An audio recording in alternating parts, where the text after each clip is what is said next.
दोस्तों CRPF head constable ministerial और ASI steno का जो आपका एग्जाम है ये फरवरी के अंदर शुरू होने वाला है। तो इसी को ध्यान में रखते हुए आज से जो है हम कुछ मिक्स्ड क्वेश्चंस का प्रैक्टिस सेट सॉल्व करेंगे, जो कि आपके इस एग्जाम के लिए काफी ज्यादा इंपॉर्टेंट होगा, क्योंकि इसमें जो है आपको प्रीवियस ईयर क्वेश्चंस के साथ साथ जो टॉप मोस्ट सिलेक्टेड क्वेश्चंस हैं वो भी देखने को मिल जाएंगे।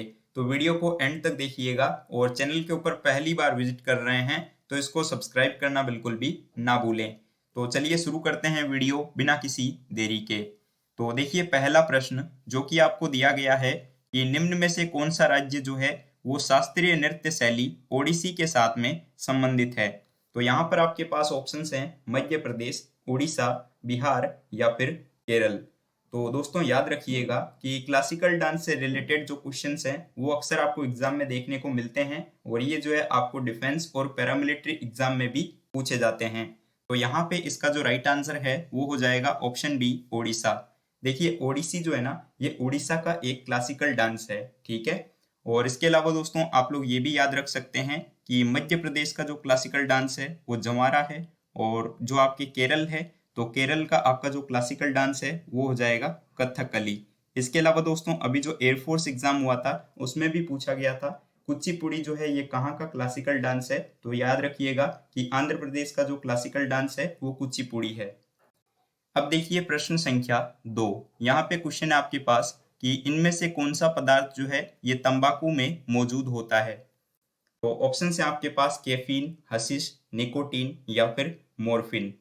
तो इन ऑप्शंस के अकॉर्डिंग यहाँ पे आपका करेक्ट आंसर हो जाएगा ऑप्शन सी, निकोटीन।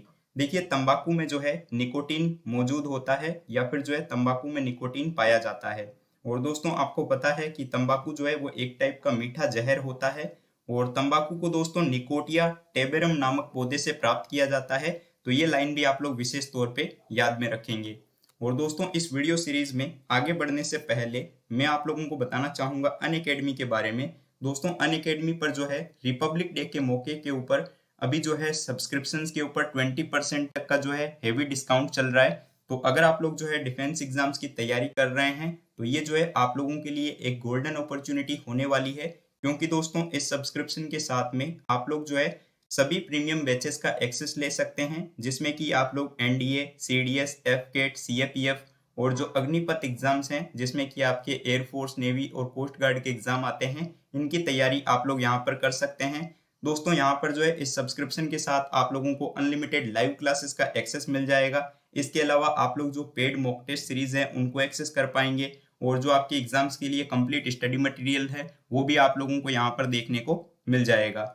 और साथ ही जो है आप लोगों को यहाँ पर जो है टॉप एजुकेटर की जो मेंटोरशिप है वो भी प्रोवाइड करवाई जाएगी। तो ये एक आपके लिए अच्छा मौका रहने वाला है, तो इसका फायदा उठाना बिल्कुल भी मत भूलिएगा। और याद रखिएगा कि ये जो है एक लिमिटेड टाइम ऑफर है जो कि आपके 28 जनवरी तक वैलिड है। तो इसमें इनरोल करने के लिए जो लिंक है वो आपको इस वीडियो के नीचे डिस्क्रिप्शन बॉक्स में दी गई है। और दोस्तों इनरोल करते टाइम आप लोग जो हमारा रेफरल कोड है डिफेंस पॉइंट, इसको यूज में लेना बिल्कुल भी मत भूलिएगा, जिससे कि आप लोगों को मैक्सिमम डिस्काउंट इसमें देखने को मिल जाएगा।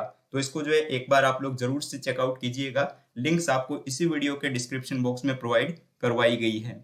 तो चलिए बढ़ते हैं आगे की ओर। अब देखिए क्वेश्चन नंबर 3। यहाँ पे क्वेश्चन है आपके पास में कि सोल्डर जो है ये किसकी एक मिश्र धातु है।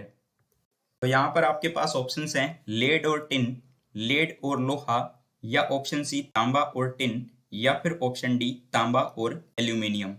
तो दोस्तों यहाँ पे जो आपका करेक्ट आंसर है वो हो जाएगा ऑप्शन ए, क्योंकि सोल्डर जो है ये आपके लेड और टिन से बनी हुई एक मिश्र धातु होती है, जो कि एक गलनीय मिश्र धातु है। और इसका दोस्तों जो उपयोग है ना, ये धातु के जो दो टुकड़े होते हैं इनको जोड़ने के लिए किया जाता है, या फिर आप ये भी बोल सकते हो कि इसका जो उपयोग है ना ये आमतौर पर जो है टांका लगाने के लिए किया जाता है, ठीक है।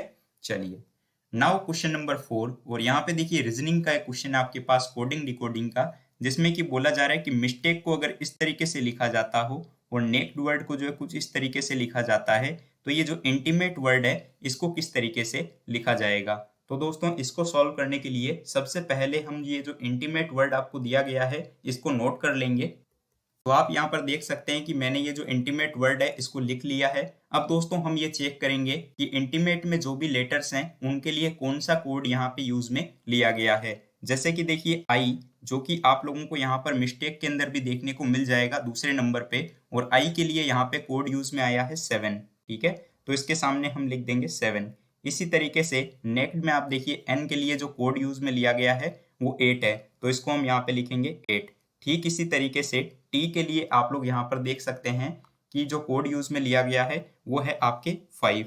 ठीक है, और उसी तरीके से हम बाकी के लेटर्स के लिए भी इसको चेक कर लेंगे, तो ये आपके हो जाएगा आई के लिए 7 और एम के लिए यहाँ पर ये हो जाएगा 9। ए के लिए अगर आप देखेंगे तो नेक्स्ट के अंदर ही आपको ये देखने को मिल जाएगा कि यहाँ पर जो है ए के लिए 4 को यूज में लिया गया है, और मिस्टेक में आपको देखने को मिलेगा टी के लिए 5 कोड में यूज में लिया गया है, और नेक्स्ट के अंदर और मिस्टेक दोनों में आपको देखने को मिल जाएगा कि ई के लिए जो है यहाँ पर 2 को यूज में लिया गया है। तो इस तरीके से ये आपका सॉल्व हो जाएगा, और यहाँ पर इसका जो करेक्ट आंसर है ये हो जाएगा ऑप्शन डी। अब देखिए अगला प्रश्न, जिसमें कि आपसे बोला जा रहा है कि निम्नलिखित में से किसमें जो है सर्वाधिक मात्रा में सिट्रिक एसिड पाया जाता है। तो आपको बताना है कि इन चारों ऑप्शंस में से जो है सिट्रिक एसिड किसमें जो है सबसे अधिक मात्रा में है। तो ऑप्शंस हैं केला, अंगूर, नींबू या फिर आम। तो यहाँ पे आपका राइट आंसर हो जाएगा ऑप्शन सी, नींबू। देखिए जो खट्टे फल होते हैं उनमें जो है आमतौर पर सिट्रिक एसिड पाया जाता है, लेकिन दोस्तों नींबू में जो है सर्वाधिक मात्रा में सिट्रिक एसिड होता है। ठीक है, इसके अलावा आपसे ये भी पूछा जा सकता है कि टमाटर में कौन सा एसिड होता है, तो याद रखेंगे टमाटर में जो है ऑक्जेलिक एसिड पाया जाता है, दही के अंदर जो है लैक्टिक एसिड पाया जाता है, इमली और जो अंगूर होते हैं उनके अंदर टार्टेरिक एसिड देखने को मिलता है, चींटी का जो डंक होता है उसमें आपको फॉर्मिक एसिड देखने को मिल जाता है, और अक्सर जो है विनेगर का भी पूछा जाता है, तो विनेगर के अंदर यानी कि सिरके के अंदर जो है एसिटिक एसिड पाया जाता है। तो इनको भी आप लोग साथ में याद रख सकते हैं। नाउ क्वेश्चन नंबर 6, और यहाँ पे देखिए दोस्तों एज रिलेटेड क्वेश्चन दिया गया है मैथ्स का, और इस टाइप के क्वेश्चन आपको अक्सर देखने को मिलते हैं। तो यहाँ पे क्वेश्चन आपको दिया गया है कि एक माँ और बेटी की जो वर्तमान आयु का अनुपात है वो 8:3 है। ठीक है, उसके बाद बोला गया कि 12 वर्षों के बाद में उनकी जो आयु का अनुपात है वो 2:1 होगा। तो अब आपको ये बताना है कि माँ और बेटी की जो वर्तमान आयु का योग है वो क्या होगा। ठीक है, तो दोस्तों हम लोग यहाँ पर मान लेते हैं कि जो माँ की आयु है, ठीक है, वो यहाँ पे है 8x। ठीक है, तो हमने माना कि माँ की आयु 8x है, और बेटी की जो वर्तमान आयु है वो यहाँ पे हमने मान ली कि 3x है, क्योंकि हमें यहाँ पर जो है इनका अनुपात दिया गया था 8:3। तो हमने मान लिया कि माँ की वर्तमान आयु 8x है और बेटी की वर्तमान आयु 3x है। अब देखिए क्वेश्चन के अकॉर्डिंग ये बोला जा रहा है कि यहाँ पर जो है 12 वर्षों के बाद में इनकी जो आयु का अनुपात है वो 2:1 हो जाता है। ठीक है, कितने वर्षों बाद में? 12 वर्षों के बाद में। तो हम 8x के साथ में भी 12 को ऐड कर देंगे। ठीक है, और बट्टा में मैं लिख दूंगा इसके 3x जो बेटी की आयु है, और इसके साथ में भी 12 ऐड करेंगे क्योंकि 12 वर्षों बाद बोला गया है। और इनकी आयु का नया अनुपात क्या हो गया? 2/1 हो जाएगा, क्योंकि 2:1 आपको दिया गया था। तो इसको जो है सॉल्व करके हम यहाँ से x की वैल्यू निकाल लेंगे। तो यहाँ पर देखिए कि ये हो जाएगा 8x + 12 और इज इक्वल टू में ये आ जाएगा आपके 6x + 24। ठीक है, तो यहाँ से देखिए दोस्तों ये हो जाएगा 2x = 12, यानी कि x की जो वैल्यू है यहाँ से आ गई आपके पास में 6। तो x की वैल्यू तो आपके पास 6 आ चुकी है, और हमें ये पूछा जा रहा है क्वेश्चन में कि माँ और बेटी की वर्तमान आयु का योग है क्या। तो देखिए 8 और 3 जो है ये आपकी कितना हो जाएगा? 11x हो जाएगा। ठीक है ना, और इसमें जो है अगर हम x की वैल्यू पुट कर देंगे तो माँ और बेटी की वर्तमान आयु आ जाएगी, तो 11 × 6 हो जाएगा, जिससे कि हमें मिलेगा यहाँ पे 66 वर्ष। तो ये जो है इसका करेक्ट आंसर होगा, और आपको देखिए ऑप्शन ए में दिया गया है 66 वर्ष। तो आई होप कि क्वेश्चन आप लोग समझ गए होंगे। अब देखिए अगला प्रश्न, जिसमें कि आपसे बोला जा रहा है कि निम्नलिखित श्रेणी में लुप्त संख्या ज्ञात करें, यानी कि ये जो नीचे सीरीज आपको दी गई है तो इसमें जो मिसिंग नंबर है वो आपको फाइंड करना है। तो दोस्तों अगर इस सीरीज में देखा जाए कि क्या हो रहा है, तो देखिए ये सीरीज जो है 28 से 60 की ओर जा रही है, यानी कि यहाँ आप लोग देख पा रहे हैं कि प्लस का 32 हुआ है। ठीक है, इसी तरीके से अगर आप यहाँ पे देखेंगे 60 से 90 की ओर, तो यहाँ पे आप देख पा रहे हैं कि प्लस का 30 हुआ है, और उसी तरीके से 90 से 117 में आपको देखने को मिलेगा कि यहाँ पर जो है प्लस का 27 हुआ है। लेकिन दोस्तों डायरेक्ट हम यहाँ पे नहीं बता पाएंगे कि अगला नंबर कौन सा आएगा। ठीक है, क्योंकि यहाँ पे नंबर्स का जो है कोई फिक्स पैटर्न नहीं चल रहा है। लेकिन दोस्तों वहीं अगर आप लोग इनमें नीचे की ओर देखेंगे, जो नीचे नंबर्स आए हैं 32 से 30 में, यहाँ पे देखिए क्या हुआ, माइनस का 2 हुआ है। फिर देखिए 30 से 27, तो यहाँ पे माइनस का 3 हुआ है। तो जाहिर सी बात है कि आगे की ओर जब हम बढ़ेंगे तो यहाँ पे माइनस का 4 हो जाएगा। तो माइनस का 4 करने के लिए आपको क्या करना होगा, 27 में से माइनस का 4 करेंगे आप, तो देखिए यहाँ पे 23 आ जाएगा। और दोस्तों ये जो 23 है ना, इसको आपको जो है 117 के साथ में ऐड कर लेना है। तो 117 में जैसे ही आप लोग 23 ऐड करेंगे तो आपको जो है अगला नंबर मिल जाएगा, और यहाँ पे आपके पास में नंबर आएगा 140। ठीक है, यानी कि ये जो मिसिंग नंबर है तो इसकी जगह पर 140 आ जाएगा, जो कि आपको ऑप्शन सी के अंदर दे रखा है। अब देखिए अगला प्रश्न जो कि आपको यहाँ पे दिया गया है कि जो खानवा का युद्ध है ये किसके बीच में लड़ा गया था। तो महत्वपूर्ण युद्ध में से भी क्वेश्चन अक्सर पूछे जाते हैं। तो देखिए खानवा का युद्ध जो युद्ध है ना, ये आपके मुगल शासक बाबर और जो राजपूत राजा राणा सांगा है इनके बीच में ये लड़ा गया था। और दोस्तों ये जो युद्ध है कब हुआ था, तो याद रखेंगे कि ये जो युद्ध है ना, ये आपके मार्च 1527 में लड़ा गया था। कब हुआ था, मार्च 1527 में। तो करेक्ट आंसर हो जाएगा इसका ऑप्शन ए। और खानवा कहाँ पड़ता है, तो याद रखेंगे कि खानवा जो है राजस्थान में भरतपुर के पास में पड़ता है।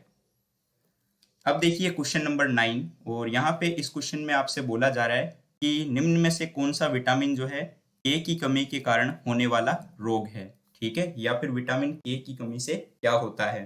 तो ऑप्शन है रक्त के थक्के जमने की विफलता, ऑप्शन बी गर्भाशय में ब्लास्टोसिस्ट का बनना, ऑप्शन सी डिंब की अपरिपक्वता, या ऑप्शन डी तंत्रिका शोध। तो देखिए विटामिन के को लेकर अगर बात की जाए ना, तो विटामिन के का जो रासायनिक नाम है वो फिलोक्विनोन होता है, और ये जो है वसा में घुलनशील एक विटामिन है। ठीक है, और विटामिन के की कमी से जो है रक्त के थक्के के जमने की विफलता होती है। तो राइट आंसर हो जाएगा ऑप्शन ए। इसके अलावा दोस्तों अगर बात करें कि विटामिन के स्रोत क्या क्या होते हैं, तो विटामिन के जो है सब्जियों में, जो हरी सब्जियां होती है उनमें, सोयाबीन तेल में और टमाटर वगैरह में ये पाया जाता है। ठीक है, नाउ क्वेश्चन नंबर 10, और यहाँ पे देखिए वेन डायग्राम का एक सवाल है आपके पास में। तो यहाँ पर जो है आपको सर्वोत्तम ढंग से बताना है वेन डायग्राम माता, बच्चे, मानव और पिता के बीच में। तो ये जो 4 ऑप्शंस हैं इनमें जो आपका करेक्ट आंसर होगा वो हो जाएगा ऑप्शन बी। ऐसा क्यों, तो इसको समझिए दोस्तों। तो देखिए माता, बच्चे, मानव और पिता में अगर हम कॉमन देखेंगे ना, तो यहाँ पे कॉमन हो जाएगा ह्यूमन। ठीक है, क्योंकि मानव ही है सारे, पिता, बच्चे और माता। ठीक है, और यहाँ पर दोस्तों अगर इसमें देखेंगे अंदर में, तो यहाँ पे देखिए बच्चे। ठीक है, बच्चों को मैं जो है सी से रिप्रेजेंट करूंगा क्योंकि चिल्ड्रन। अब देखिए चिल्ड्रन जो है वो फादर और मदर दोनों के बिना ही नहीं हो सकते। ठीक है, तो यहाँ पर देखिए इनमें जो है कुछ पार्ट कॉमन देखने को मिल जाएगा। तो इस तरीके का वेन डायग्राम बनेगा आपके माता, पिता, बच्चे और मानव के बीच। अगला सवाल देखिए जो कि आपको मिसिंग नंबर का एक सवाल दिया गया है, और काफी अच्छा क्वेश्चन है। इस तरीके का सवाल आपके प्रीवियस ईयर में भी पूछा जा चुका है। तो यहाँ पर दोस्तों आपको बताना है कि ये जो क्वेश्चन मार्क है इसकी जगह पर कौन सा नंबर यहाँ पर रिप्लेस होगा। तो देखिए सबसे पहला वाला फिगर अगर आप लोग देखेंगे ना, तो इसमें आपको कुछ नंबर्स दिए गए हैं जैसे कि 18, 7 और 121। तो इसमें हम क्या कर सकते हैं, तो देखिए 18 में से आप 7 को घटा लीजिए।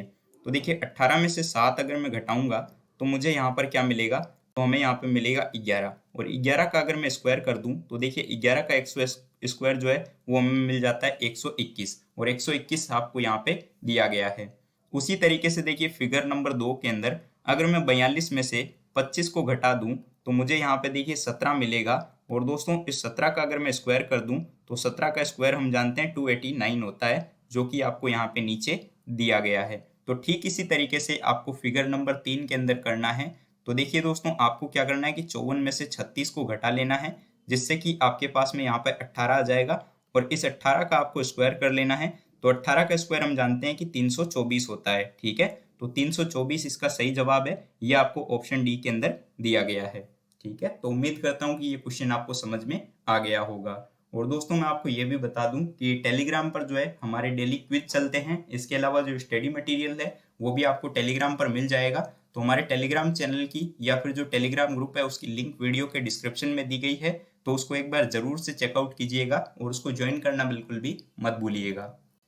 नाउ क्वेश्चन नंबर 12, और यहाँ पे देखिए क्वेश्चन है कि कौन सी संख्या जो है नीचे दिए गए संबंध को सर्वोत्तम ढंग से पूर्ण करेगी। यानी कि जिस प्रकार 9 का रिलेशन 20 के साथ है, उसी तरीके से आपको बताना है कि 21 का रिलेशन किसके साथ में होगा। तो अगर हम ये देखें कि 9 का रिलेशन 20 के साथ में किस प्रकार है, तो देखिए कि अगर मैं 9 को 2 से गुणा कर दूं, ठीक है, तो उसमें 18 आएगा, और 18 के साथ में अगर मैं प्लस का 2 ऐड कर दूं तो मुझे यहाँ पे 20 मिल जाएगा। ठीक है, तो इसी तरीके से आपको 21 के साथ करना है, जिससे कि आपको 21 का रिलेशन किसके साथ है वो मिल जाएगा। तो 21 को हम सबसे पहले 2 से गुणा कर देंगे, तो 21 दूने 42 हो जाएगा, और 42 के साथ में हम 2 ऐड कर देंगे तो हमें यहाँ पे 44 मिलेगा। ठीक है, तो 44 का रिलेशन जो है 21 के साथ है, तो यहाँ पे आपका राइट आंसर होगा ऑप्शन डी। नेक्स्ट क्वेश्चन जो कि आपको यहाँ दिया गया है कि विश्व पर्यावरण दिवस जो है ये कब मनाया जाता है, और ये जो है आपके प्रीवियस ईयर में भी पूछा जा चुका है। तो देखिए ऑप्शंस हैं 5 जुलाई, 27 अगस्त, 25 नवंबर या फिर 5 जून। तो दोस्तों याद रखिएगा कि विश्व पर्यावरण दिवस जो है पर्यावरण की सुरक्षा और संरक्षण के लिए विश्व भर में जो है 5 जून को मनाया जाता है। तो right answer will be option D. Next question जो कि आपके इंग्लिश का क्वेश्चन है, क्योंकि काफी लोगों ने जो है यहाँ पर इंग्लिश को सिलेक्ट किया होगा इस एग्जाम के लिए। तो देखिए दोस्तों यहाँ पर जो है आपसे बोला जा रहा है कि select the most appropriate meaning of the given idiom. तो यहाँ पर आपके पास में एक ईडियम है जो कि दिया गया है टू ड्रैग वंस फीट, और दोस्तों इस ईडियम का मीनिंग होता है निर्णय लेने में देरी करना। ठीक है, काफी फेमस ईडियम है, एसएससी एग्जाम्स में भी पूछा जा चुका है। तो टू ड्रैग वंस फीट मतलब होता है निर्णय लेने में देरी करना। तो इस इडियम का मिलता जुलता मीनिंग जो है इन चारों ऑप्शंस में से आपको सिलेक्ट करना है। तो देखिए जो ऑप्शंस हैं इनमें से आपका राइट आंसर हो जाएगा ऑप्शन सी, क्योंकि यहाँ पे देखिए दिया गया है to delay taking a decision, जैसा कि मीनिंग हो जाएगा कि निर्णय में देरी करना। अगला सवाल देखिए, तो यहाँ पे आपको जो है एंटोनियम बताना है दोस्तों। तो एंटोनियम जो है किसके लिए बताना है, तो आपको एक अंडरलाइन वर्ड देखने को मिल रहा होगा, या फिर जो बोल्ड किया हुआ वर्ड है कंसील्ड, इसके लिए बताना है कि इसका एंटोनियम क्या होगा। तो देखिए कंसील्ड मतलब होता है एक तरीके से छिपाना, इसका हिंदी मीनिंग मैं यहाँ पे नोट कर देता हूँ। तो कंसील्ड यानी कि होता है छिपाना। तो अब चार ऑप्शन है आपके पास में, एक्साइटेड, डिस्क्लोज, एनोइड या फिर एरोगेंट। तो इन ऑप्शंस के अकॉर्डिंग यहाँ पे जो है आपका करेक्ट आंसर हो जाएगा ऑप्शन बी, क्योंकि जिस प्रकार कॉन्सील यानी छुपाना होता है, उसी प्रकार से डिस्क्लोज का मतलब दोस्तों आपके होता है प्रकट करना। ठीक है, तो यहाँ पे हो जाएगा इसका मतलब प्रकट करना। और बाकी ऑप्शंस को देखें तो देखिए एक्साइटेड यानी कि आपको पता ही है क्या होता है। तो एक्साइटेड यानी कि एक तरीके से उत्तेजित आप बोल सकते हैं। ठीक है, एनोइड का मतलब क्या होता है, तो एनोइड का मतलब हम जानते हैं कि ये होता है नाराजगी या फिर नाराज होना। ठीक है, और एरोगेंट यानी कि मतलब होता है आपके अभिमानी। ठीक है, अभिमानी व्यक्ति के लिए हम बोलते हैं ना एरोगेंट पर्सन, तो ये हो जाएगा आपके अभिमानी। आई होप कि चारों ऑप्शंस आपको क्लियर हो गए होंगे। नाउ क्वेश्चन नंबर 16, और यहाँ पे देखिए आपको वन वर्ड सब्स्टिट्यूशन का एक क्वेश्चन दिया गया है, जिसमें कि बोला जा रहा है the art of beautiful handwriting के लिए जो है कौन सा वन वर्ड यहाँ पे यूज में लिया जा सकता है। तो ऑप्शंस हैं एपिग्राफी, कैटेस्ट्रोफेयर, मोनोग्राफी या फिर टेलीग्राफी। तो देखिए दोस्तों यहाँ पे आपका राइट आंसर हो जाएगा ऑप्शन डी, टेलीग्राफी। ठीक है, टेलीग्राफी यानी कि होता है सुंदर लेखन या फिर सुलेख। तो यहाँ पे इसका मैं हिंदी मीनिंग भी नोट कर देता हूँ, तो ये हो जाएगा सुलेख, यानी कि जिसका लेखन अच्छा हो। और इपिग्राफी का मतलब दोस्तों क्या होता है, तो याद रखिएगा कि इपिग्राफी मतलब होता है पूरा लेख। ठीक है, जो पूरा लेख होते हैं ना उनके लिए इपिग्राफी बोला जाता है। और जो आपके ऑप्शन बी है इसका मीनिंग हो जाएगा तबाही, और जो आपको ऑप्शन सी में दिया गया है यहाँ पर मोनोग्राफी, तो मोनोग्राफी का मतलब होता है दोस्तों आपके एक विषय। ठीक है, एक विषय का जो आलेख होता है उसके लिए मोनोग्राफी बोला जाता है। नाउ क्वेश्चन नंबर 17, और यहाँ पे बोला जा रहा है कि complete the sentence with an appropriate antonym of the word mention in the bracket. यानी कि यहाँ पर नीचे सेंटेंस में जो आपको ब्रैकेट में मीनिंग दिया वर्ड दिया हुआ है उसके लिए जो है आपको एंटोनियम बताना है। तो देखिए यहाँ पे सेंटेंस है कि many Bollywood movies shows dash cheerful stories nowadays. तो चीयरफुल के लिए दोस्तों आपको यहाँ पे जो है बताना है कि एंटोनियम क्या होगा। तो चीयरफुल का मीनिंग आपको सबसे पहले पता होना चाहिए। तो चीयरफुल का मीनिंग मैं आपको बता दूं कि इसका मतलब होता है एक तरीके से प्रसन्न होना। ठीक है, या खुश होना। तो अब देखिए कि जिस प्रकार चीयरफुल का मतलब होता है आपके प्रसन्न, तो उसी तरीके से इन ऑप्शंस को अगर आप देखेंगे ना तो ग्लूमी जो है इसका यहाँ पे एंटोनियम हो जाएगा, क्योंकि ग्लूमी का मतलब होता है निराश होना या फिर उदास होना। ठीक है, तो right answer will be option B. Creepy यानी क्या होता है? तो क्रीपी यानी कि हो जाएगा एक तरीके से प्रफुल्ल। क्या हो जाएगा? प्रफुल्ल। और रेडियंट यानी कि होता है आपके उल्लासपूर्ण, इसके लिए आप बोलेंगे उल्लासपूर्ण। और जॉन्टी के लिए आप बोल सकते हैं अल्हड़। ठीक है, जो हम बोलते हैं ना अल्हड़पन, तो उसके लिए हो जाएगा जॉन्टी। नाउ क्वेश्चन नंबर 18, और यहाँ पे देखिए रीजनिंग का ही क्वेश्चन है आपके क्लासिफिकेशन का। तो इसमें बोला जा रहा है कि 4 अक्षर समूह आपको दिए गए हैं, जिनमें से 3 जो है ना किसी किसी प्रकार से समान है और एक इनमें से असंगत है। तो असंगत वाले अक्षर समूह को आप चयन कीजिए। तो यहाँ पे देखिए इसमें अगर हम देखें 1 बाई 1 की क्या हो रहा है, तो देखिए पहला ऑप्शन जिसमें कि आपको दिया हुआ है H, J, S और Q। ठीक है, तो H से J में आपने देखा कि यहाँ पे प्लस का 2 हो रहा है, और S से Q में आपने देखा कि यहाँ पे माइनस का 2 हो रहा है। उसी तरीके से अगर हम ऑप्शन बी देखें MONL, तो इसमें आप देख पा रहे हैं कि यहाँ पे क्या हुआ है कि इसमें भी प्लस का 2 हुआ है, और N से L में आपने देखा कि यहाँ पे माइनस का 2 हो रहा है। फिर देखिए NOPE, ये आपको दिया हुआ है। तो नोप में देखिए NO में क्या हुआ यहाँ पे, तो यहाँ पे प्लस का 1 हो रहा है, और PE में आप देख पा रहे हैं कि यहाँ पे जो माइनस का 11 हुआ है। और अब बचा आपके पास ऑप्शन डी।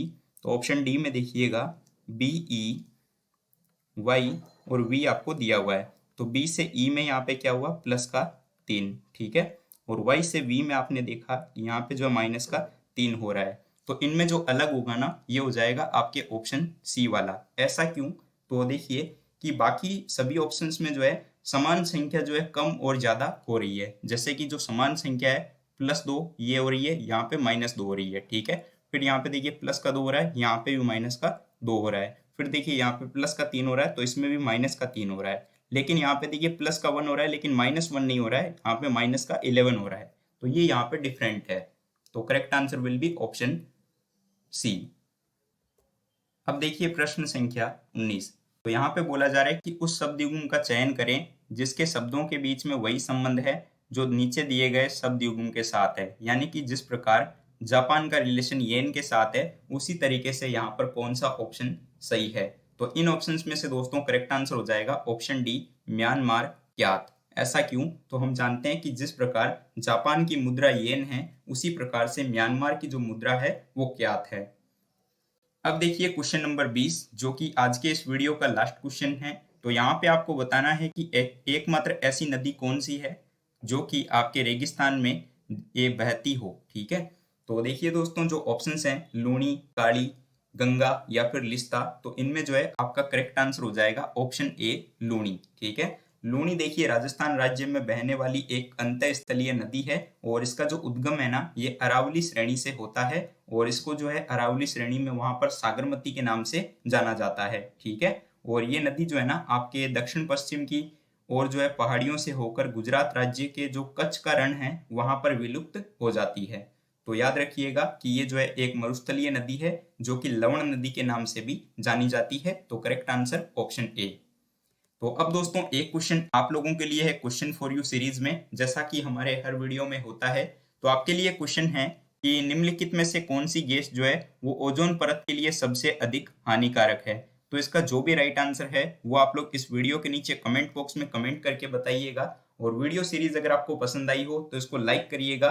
और दोस्तों नेक्स्ट सीरीज जो है आपको किस टॉपिक पे चाहिए या फिर कौन से सब्जेक्ट से जो है आपको ज्यादा क्वेश्चंस चाहिए, उसके बारे में भी आप लोग जरूर से बताइएगा, जिससे कि हम जो है नेक्स्ट वीडियो को और भी ज्यादा इम्प्रूव कर पाएं। और दोस्तों ये वीडियो अगर आपको पसंद आया हो तो इसको लाइक करिएगा। चैनल पर अगर आप लोग नए हो तो इसको सब्सक्राइब करिएगा, और अपने दोस्तों के साथ में शेयर करना बिल्कुल भी मत भूलिएगा। और टेलीग्राम ग्रुप को जरूर से ज्वाइन कर लीजिएगा। हम मिलते हैं नेक्स्ट वीडियो में, तब तक के लिए जय हिंद एंड बाय बाय।